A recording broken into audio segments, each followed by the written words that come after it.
Dear students, Managerial Economicsന്റെ last ക്ലാസ്സിൽ നമ്മൾ പറഞ്ഞ topic methods of demand forecasting എന്നുള്ളതാണ്.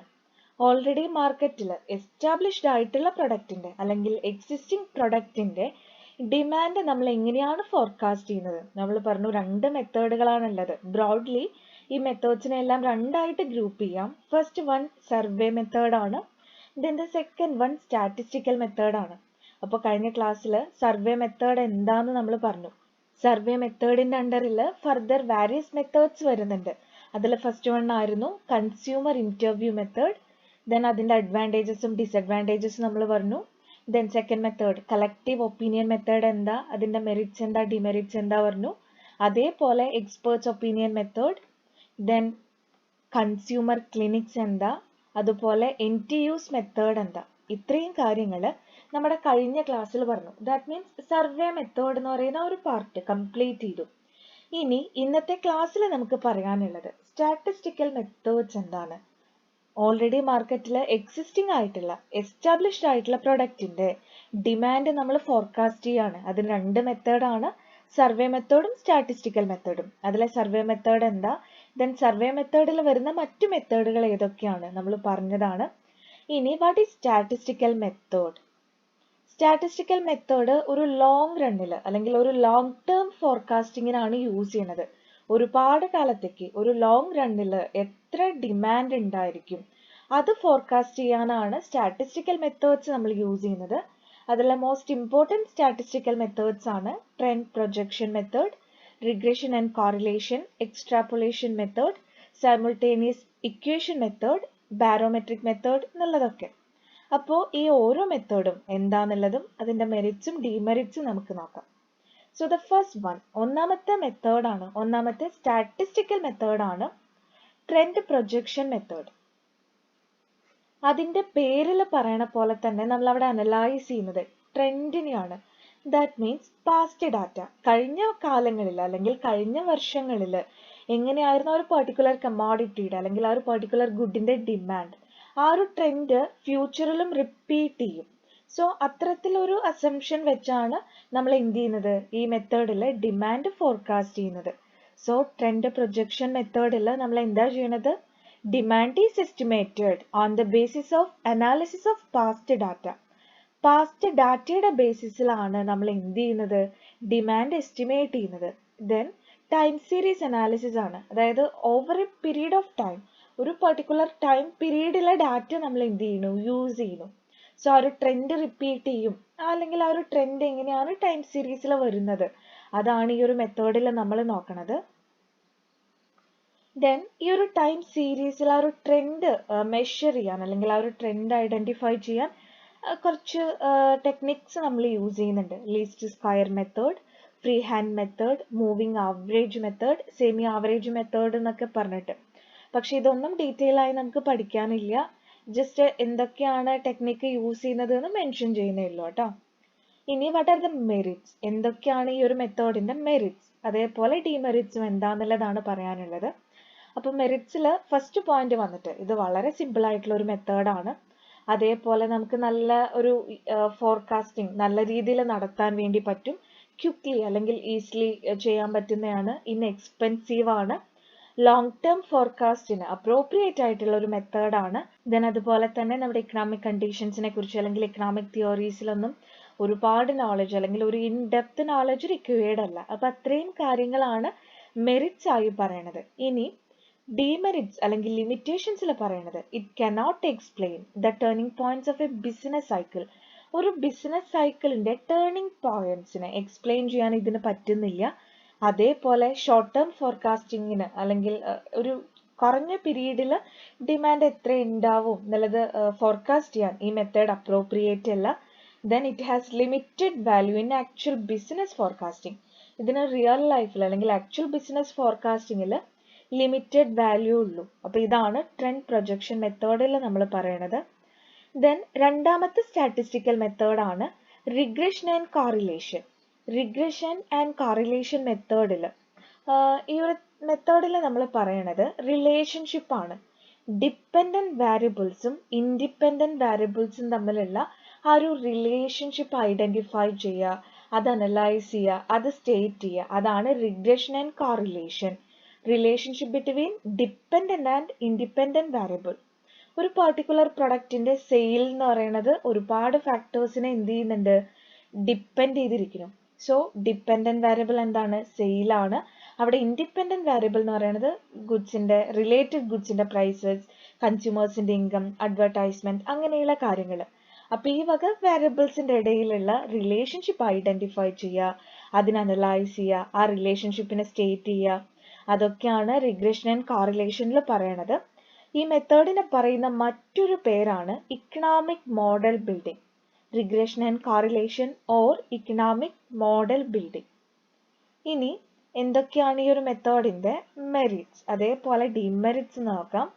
മെറിറ്റ്സിൽ ഫസ്റ്റ് വൺ പറയുന്നു, അക്യുറേറ്റ് റിസൾട്ട്, അല്ലെങ്കിൽ കൃത്യമായിട്ടുള്ള റിസൾട്ട്സ് തരുന്നുണ്ട്. അതേപോലെ ഒരു കൺസിസ്റ്റൻസി ഉണ്ട്. ദെൻ ഇത് prescriptive as well as descriptive. പ്രിസ്ക്രിപ്റ്റീവും ആണ്, അതുപോലെ തന്നെ ഡിസ്ക്രിപ്റ്റീവും ആണ്. ആൻഡ് ഇത് ഒരിക്കലും അതിൻ്റെ ഒരു ഡിറക്ഷൻ എങ്ങനെയായിരിക്കും ചേഞ്ച് എന്ന് മാത്രമല്ല, എത്ര ചേഞ്ച് ഉണ്ടായിരിക്കും, ഡിമാൻഡ് കൂടണോ അല്ലെങ്കിൽ ഡിമാൻഡ് കുറയണോ എന്നുള്ളതിൽ കവിഞ്ഞ് 10% ഡിമാൻഡ് കൂടാം, അല്ലെങ്കിൽ 10% ഡിമാൻഡ് കുറയാം. അപ്പൊ അത്തരത്തില് ആ ഒരു മാഗ്നിറ്റ്യൂഡ് ഓഫ് ചേഞ്ചും എന്ത് ചെയ്യുന്നുണ്ട്, കൺവേ ചെയ്യുന്നുണ്ട്. ദെൻ ഈ മെത്തേഡിന്റെ ഡിമെറിറ്റ്സ് വന്നിട്ട് കോസ്റ്റ്ലി ആണ്, ടൈം കൺസ്യൂമിങ് ആണ്, കോംപ്ലിക്കേറ്റഡ് ആയിട്ടുള്ള കാൽക്കുലേഷൻസ് ഉണ്ട്, അതുപോലെ തന്നെ നമുക്ക് ഒരുപാട് സ്റ്റാറ്റിസ്റ്റിക്കൽ ഡാറ്റ ആവശ്യമായിട്ട് വരുന്നുണ്ട്. അപ്പൊ റിഗ്രഷൻ ആൻഡ് കോറിലേഷൻ മെത്തേഡ് എന്താ, അതിന്റെ മെറിറ്റ്സ് എന്താ, ഡിമെറിറ്റ്സ് എന്താന്ന് നമ്മൾ പറഞ്ഞു. ഇനി മൂന്നാമത്തെ മെത്തേഡാണ് ബാരോമെട്രിക് ടെക്നിക്. ഈ ഒരു മെത്തേഡിൽ നമ്മുടെ കറണ്ട് ഇവന്റ്സ് അല്ലെങ്കിൽ പ്രസന്റ് ഇവന്റ്സിനെയാണ് നമ്മൾ എന്ത് ചെയ്യുന്നത്, ഫ്യൂച്ചർ ചേഞ്ചസ്, ഫ്യൂച്ചർ ഡിമാൻഡിൽ ഉണ്ടാകുന്ന മാറ്റങ്ങളെ പ്രെഡിക്റ്റ് ചെയ്യാൻ വേണ്ടി യൂസ് ചെയ്യുന്നത്. ഇന്നത്തെ ഇവന്റ്സിനെ, ഇന്നത്തെ സിറ്റുവേഷൻസിനെ ബേസ് ചെയ്ത് നമ്മൾ എന്ത് ചെയ്യുന്നു, നാളെ എന്തായിരിക്കും എന്ന് പ്രെഡിക്റ്റ് ചെയ്യുന്നു. അതാണ് ബാരോമെട്രിക് ടെക്നിക്കിൽ പറയുന്നത്. ഈ ഒരു മെത്തേഡ് സിമ്പിൾ ആണ്, അക്യുറേറ്റ് മെത്തേഡ് ആണ്. പാസ്റ്റ് ഡാറ്റ ഇവിടെ നമുക്ക് ആവശ്യമില്ല, പ്രസന്റ് ഇന്ന് എന്താണോ അത് മതി. ദെൻ ഡിമെറിറ്റ്സ് എന്ന് പറയുന്നത് ഷോർട്ട് ടേം ഫോർകാസ്റ്റിങ്ങിനാണ് കൂടുതൽ യൂസ്ഫുൾ ആയിട്ടുള്ളത്. അതുപോലെ തന്നെ ന്യൂ പ്രൊഡക്റ്റ്, മാർക്കറ്റിൽ ഒരു പുതിയ പ്രൊഡക്റ്റ് ഇറങ്ങുകയെന്നുണ്ടെങ്കിൽ അതിൻ്റെ കേസിൽ ഈ ഒരു മെത്തേഡ് യൂസ്ഫുൾ അല്ല. ദെൻ അതുപോലെ തന്നെ എപ്പോഴും ഡിമാൻഡ് ട്രെൻഡിനെ പ്രെഡിക്റ്റ് ചെയ്യാൻ ഒരു അപ്രോപ്രിയേറ്റ് ഇക്കണോമിക് ഇൻഡിക്കേറ്റർ ആണ് എന്ന് നമുക്ക് പറയാൻ പറ്റില്ല. മോർ അക്യുറേറ്റ് റിസൾട്ട്സ് ഒക്കെ തരുന്നുണ്ടെങ്കിൽ കൂടി ഒരു അപ്രോപ്രിയേറ്റ് ഇക്കണോമിക് ഇൻഡിക്കേറ്റർ ആണ് എന്ന് ഓൾവേസ് നമുക്ക് ഇതിനെ പറയാൻ പറ്റില്ല. അപ്പൊ അതാണ് നമ്മുടെ ബാരോമെട്രിക് ടെക്നിക്കിൽ പറഞ്ഞിട്ടുള്ളത്. പ്രസന്റ് ഇവന്റ്സിനെ ബേസ് ചെയ്ത് നമ്മൾ എന്ത് ചെയ്യാണ്, ഫ്യൂച്ചർ ചേഞ്ചസ് പ്രെഡിക്റ്റ് ചെയ്യുന്നു. ഇനി നാലാമത്തെ മെത്തേഡ് വന്നിട്ട് എക്സ്ട്രാപൊലേഷൻ മെത്തേഡ്. എക്സ്ട്രാപൊലേഷൻ മെത്തേഡ് എന്ന് പറഞ്ഞിട്ടുണ്ടെങ്കിൽ this is based on the assumption that the rate of change in demand in the past has been uniform. അതായത് പാസ്റ്റ് ആക്ടിവിറ്റി അല്ലെങ്കിൽ പാസ്റ്റ് ചേഞ്ചസ് തന്നെയാണ് ഫ്യൂച്ചറിലും എന്ത് ചെയ്യുക, റിഫ്ലക്റ്റ് ചെയ്യുക, അല്ലെങ്കിൽ ആ പാസ്റ്റ് ചേഞ്ചസ് അല്ലെങ്കിൽ ആ ഡിമാൻഡിൽ ആദ്യം ഉണ്ടായിട്ടുള്ള മാറ്റങ്ങൾ തന്നെയായിരിക്കും ഫ്യൂച്ചറിലും, ആ റേറ്റ് ഈക്വൽ ആയിരിക്കും എന്നുള്ളൊരു അസംഷനെ ബേസ് ചെയ്താണ് എക്സ്ട്രാപൊലേഷൻ മെത്തേഡ് ഉള്ളത്. സോ അതിന്റെ മെറിറ്റ്സ് വന്നിട്ട് പാസ്റ്റ് ഇക്കണോമിക് ആക്ടിവിറ്റി എക്സ്പ്ലെയിൻ ചെയ്യുന്നു, ഫ്യൂച്ചറിനെ പ്രെഡിക്റ്റ് ചെയ്യുന്നു. ദെൻ അതുപോലെ തന്നെ it express the most probable interrelationship. ഒരുപാട് ഇക്കണോമിക് വാരിയബിൾസ് എടുത്തിട്ട് അതിൻ്റെ ഇടയിലുള്ള പ്രൊബബിൾ, അതായത് സാധ്യതയുള്ള റിലേഷൻഷിപ്സ് ഒക്കെ എന്ത് ചെയ്യുന്നുണ്ട്, എക്സ്പ്രസ് ചെയ്യുന്നുണ്ട്. ദെൻ ഡിമെറിറ്റ് ആയിട്ട് കോംപ്ലെക്സ് ആയിട്ടുള്ള മാത്തമാറ്റിക്കൽ ഇക്വേഷൻസ് ഒക്കെ യൂസ് ചെയ്യേണ്ടി വരുന്നു. ദെൻ അതേപോലെ ടൈം കൺസ്യൂമിങ് മെത്തേഡ് ആണ്. ഇനി ഫിഫ്ത്ത് മെത്തേഡ് വന്നിട്ട് സൈമിൾട്ടേനിയസ് ഇക്വേഷൻ മെത്തേഡ്. ഈ ഒരു മെത്തേഡിൽ പറയണത് this involves the development of A complete econometric model which can explain the behaviour of all the variables which the company can control. ഒരു കമ്പനിക്ക് അല്ലെങ്കിൽ ഒരു ഓർഗനൈസേഷന് കൺട്രോൾ ചെയ്യാൻ കഴിയുന്ന എല്ലാ വാരിയബിൾസിനും എന്ത് ചെയ്യുന്നുണ്ട്, ആ എല്ലാ വാരിയബിൾസിന്റെയും ബിഹേവിയേഴ്സിനെ എക്സ്പ്ലെയിൻ ചെയ്യാൻ പറ്റുന്ന രീതിയിൽ ഒരു ഇക്കണോമെട്രിക് മോഡൽ എന്ത് ചെയ്യാണ്, ഡെവലപ്പ് ചെയ്യാണ് സൈമിൾട്ടേനിയസ് ഇക്വേഷൻ മെത്തേഡിൽ. ഏതൊക്കെ ഫാക്ടേഴ്സ് ആണോ ഡിമാൻഡിനെ ഡിറ്റർമൈൻ ചെയ്യുന്നത്, ഏതൊക്കെ ഫാക്ടേഴ്സ് ആണോ ഡിമാൻഡിനെ എഫക്ട് ചെയ്യുന്നത്, അതിൽ കമ്പനിക്ക് കൺട്രോൾ ചെയ്യാൻ പറ്റുന്ന ഫാക്ടേഴ്സിനൊക്കെ എടുക്കുന്നു. ദെൻ അതിന്റെ ബിഹേവിയർ എല്ലാം പഠിക്കാൻ കഴിയുന്ന രീതിയിൽ ഒരു മോഡൽ ഉണ്ടാക്കണം, ഒരു ഇക്കണോമെട്രിക് മോഡൽ ക്രിയേറ്റ് ചെയ്യുന്നു. സോ ഇതിനെ മറ്റൊരു പേര് കൂടി പറയുന്നുണ്ട്, കംപ്ലീറ്റ് സിസ്റ്റം അപ്രോച്ച് എന്നുള്ളത്. അതാണ് സൈമിൾട്ടേനിയസ് ഇക്വേഷൻ മെത്തേഡിൽ പറയണത്. ഇനി സൈമിൾട്ടേനിയസ് ഇക്വേഷൻ മെത്തേഡിന്റെ മെറിറ്റ്സ് എന്തൊക്കെയാന്ന് നോക്കാം. അതിൽ ആദ്യത്തെ പോയിന്റ് വന്നിട്ട് എക്സോജീനിയസ് വാരിയബിൾസിന്റെ ഫ്യൂച്ചർ വാല്യൂസ് മാത്രം നമ്മൾ എന്ത് ചെയ്താൽ മതി, എസ്റ്റിമേറ്റ് ചെയ്താൽ മതി. സോ എക്സോജീനിയസ് വാരിയബിൾ എന്ന് പറഞ്ഞിട്ടുണ്ടെങ്കിൽ നമ്മളൊരു ഇക്കണോമെട്രിക് മോഡൽ ക്രിയേറ്റ് ചെയ്യുമ്പോൾ അതിൽ ഒരുപാട് വാരിയബിൾസ് ഉണ്ടായിരിക്കും. പക്ഷേ അതിൽ ഒരു വാരിയബിളിനെ മറ്റ് വാരിയബിൾ ഒന്നും എഫക്ട് ചെയ്യുന്നില്ല, അല്ലെങ്കിൽ മറ്റ് വാരിയബിൾസിൽ വരുന്ന മാറ്റമൊന്നും ഇതിനെ ബാധിക്കുന്നില്ലെങ്കിൽ ആ ഒരു വാരിയബിളിനെയാണ് നമ്മൾ എക്സോജീനിയസ് എന്ന് പറയാം. മറ്റ് വാരിയബിളിൽ ഉണ്ടാവുന്ന മാറ്റം ഇതിന് എന്ത് ചെയ്യുന്നില്ല, എഫക്ട് ചെയ്യുന്നില്ല, അല്ലെങ്കിൽ ഇതിൽ റിഫ്ലക്ട് ചെയ്യുന്നില്ല. സോ എക്സോജീനിയസ് വാരിയബിളിന്റെ മാത്രം വാല്യൂ, അതിന്റെ വാല്യൂ മാത്രം നമ്മൾ കണ്ടെത്തിയാൽ മതി എന്നുള്ളതുകൊണ്ട് തന്നെ ഇതെന്താണ്, ഈസിയർ ആണ്. ദെൻ ഇതിന്റെ ഡിമെറിറ്റ്സ് എന്ന് പറയുമ്പോൾ എക്സ്പെൻസീവ് ആണ്, അതിന് ഹിസ്റ്റോറിക്കൽ ഡാറ്റ ആവശ്യമാണ്, കോംപ്ലിക്കേറ്റഡും ടൈം കൺസ്യൂമിങ് ആയിട്ടുള്ള കാൽക്കുലേഷൻസ് അതിലുണ്ടായിരിക്കും. അപ്പോൾ ഇതോട് കൂടിയിട്ട് നമ്മുടെ സ്റ്റാറ്റിസ്റ്റിക്കൽ മെത്തേഡ്സ് എന്ത് ചെയ്യാണ്, എൻഡ് ചെയ്യാണ്. അപ്പൊ നമ്മൾ കഴിഞ്ഞ ക്ലാസ്സിലും ഇന്നത്തെ ക്ലാസ്സിലും കൂടി എന്താ പറഞ്ഞു തീർത്തത്, നമ്മുടെ ഡിമാൻഡ് ഫോർകാസ്റ്റിംഗിന്റെ മെത്തേഡുകളാണ്. ഒരു എക്സിസ്റ്റിംഗ് പ്രൊഡക്റ്റ് അല്ലെങ്കിൽ മാർക്കറ്റിൽ ഓൾറെഡി എസ്റ്റാബ്ലിഷ്ഡ് ആയിട്ടുള്ള ഒരു പ്രൊഡക്റ്റ്, അതിന്റെ ഡിമാൻഡ് ഫോർകാസ്റ്റ് ചെയ്യണമെന്നുണ്ടെങ്കിൽ ഒരുപാട് മെത്തേഡുകൾ ഉണ്ട്. അതിനെ മെയിൻലി രണ്ടായിട്ടാണ് ഗ്രൂപ്പ് ചെയ്തിട്ടുള്ളത്, സർവേ മെത്തേഡും അതുപോലെ തന്നെ സ്റ്റാറ്റിസ്റ്റിക്കൽ മെത്തേഡും. അതിൽ സർവേ മെത്തേഡിൽ കൺസ്യൂമർ ഇന്റർവ്യൂ മെത്തേഡ് ഉണ്ട്, ദെൻ അതുപോലെ തന്നെ കളക്റ്റീവ് ഒപ്പീനിയൻ മെത്തേഡ് ഉണ്ട്, എക്സ്പേർട്സ് ഒപ്പീനിയൻ മെത്തേഡ് ഉണ്ട്, കൺസ്യൂമർ ക്ലിനിക്സ് മെത്തേഡ് ഉണ്ട്, എൻഡ് യൂസ് മെത്തേഡ് ഉണ്ട്. ദെൻ രണ്ടാമത് സ്റ്റാറ്റിസ്റ്റിക്കൽ മെത്തേഡ് വരുമ്പോൾ അതിൽ ട്രെൻഡ് പ്രൊജക്ഷൻ മെത്തേഡ് ഉണ്ട്, റിഗ്രഷൻ ആൻഡ് കോറിലേഷൻ വരുന്നുണ്ട്, extrapolation, simultaneous equation, barometric method, ഇങ്ങനെ അതിലും എന്തുണ്ട്, 5 മെത്തേഡുകൾ വരുന്നുണ്ട്. അപ്പൊ ഈ മൊത്തം 10 മെത്തേഡുകൾ, അതിന്റെ മെറിറ്റ്സ് ഡിമെറിറ്റ്സ് എല്ലാം നമ്മൾ പഠിച്ചു കഴിഞ്ഞു. ഇനി വരുന്ന ടോപ്പിക്, ഇപ്പൊ നമ്മൾ ഇത്രയും നേരം പറഞ്ഞത് ഓൾറെഡി മാർക്കറ്റിൽ എക്സിസ്റ്റിംഗ് ആയിട്ടില്ല അല്ലെങ്കിൽ ഓൾറെഡി എസ്റ്റാബ്ലിഷ്ഡ് ആയിട്ടുള്ള പ്രൊഡക്റ്റിന്റെ ഡിമാൻഡിനെ കുറിച്ചിട്ടാണല്ലേ. ഇനി പുതിയ പ്രൊഡക്റ്റ് മാർക്കറ്റിൽ എത്തുമ്പോൾ അല്ലെങ്കിൽ പുതിയ പ്രൊഡക്റ്റ് മാർക്കറ്റിലോട്ട് ഇറക്കുമ്പോൾ അതിന്റെ ഡിമാൻഡ് ഫോർകാസ്റ്റ് ചെയ്യാനുള്ള വേരിയസ് മെത്തേഡ്സ് അത് ഏതൊക്കെയാന്ന് നോക്കാം. അപ്പൊ അതിൽ ആദ്യത്തെ മെത്തേഡ് വന്നിട്ട് എവല്യൂഷണറി മെത്തേഡ് ആണ് അല്ലെങ്കിൽ എവല്യൂഷണറി അപ്രോച്ച് ആണ്. ഇവിടെ നമ്മൾ പറയണത് ഒരു എക്സിസ്റ്റിംഗ് പ്രൊഡക്റ്റിന്റെ ഡിമാൻഡിനെ ബേസ് ചെയ്ത് ന്യൂ പ്രൊഡക്റ്റിന്റെ ഡിമാൻഡ് നമ്മൾ എന്ത് ചെയ്യാണ്, എസ്റ്റിമേറ്റ് ചെയ്യാണ്. അതായത് black and white T V ഒക്കെ ആയിരുന്നു ആദ്യം. അപ്പൊ ബ്ലാക്ക് ആൻഡ് വൈറ്റ് ടി വിക്ക് എന്ത് ഡിമാൻഡ് ഉണ്ടായിരുന്നു അതിനെ ബേസ് ചെയ്താണ് എന്ത് ചെയ്യുന്നത്, കളർ ടി വി മാർക്കറ്റിൽ ഇറക്കുമ്പോൾ അതിന്റെ ഡിമാൻഡ് ഫോർകാസ്റ്റ് ചെയ്യുന്നത്.